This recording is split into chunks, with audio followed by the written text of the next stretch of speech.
En pleno proceso de transición ecológica, donde uno de los sectores probablemente más afectados sea el del transporte, tanto en el segmento de mercancías como también en el transporte de viajeros,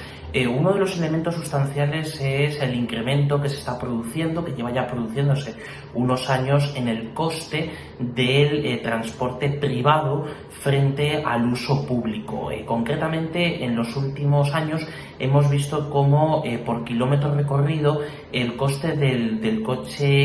transporte privado, sea el coche o otro tipo de medio privado, se ha encarecido hasta alcanzar entre los 25 y los 30 céntimos por kilómetro recorrido. En este sentido, lo que nos encontramos es que el coste anual que se puede tener en este momento por un transporte privado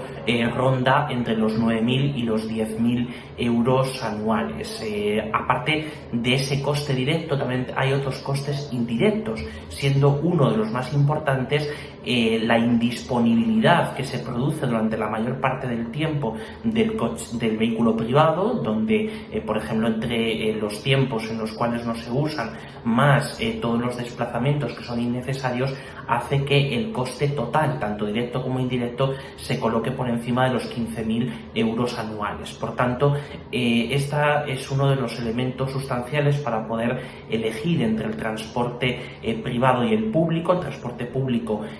sobre todo depende de cuál sea el grado de cercanía o de lejanía del usuario, y por tanto ahí es donde se tiene que determinar el punto muerto y el punto de elección entre el transporte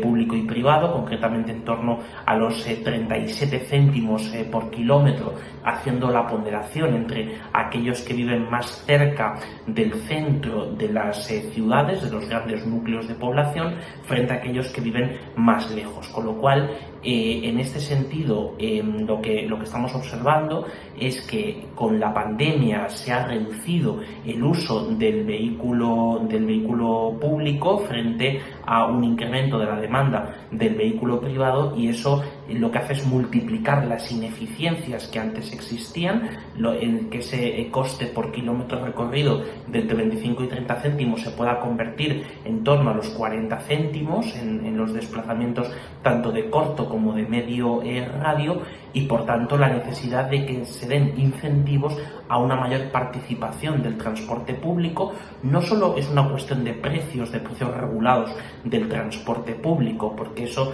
en realidad es una bolsa. Cuando hay unos precios públicos que no son realistas, lo que se hace es una bolsa de déficit, el cual se paga de una forma directa o indirecta por parte de los contribuyentes, y por tanto se socializan las pérdidas que sí deberían pagar los usuarios, sino es una cuestión de, por un lado, el diseño de las rutas, en segundo lugar, el diseño del propio servicio que se está dando, y en tercer lugar, la multimodalidad, que es uno de los elementos, asignaturas pendientes que tenemos en España.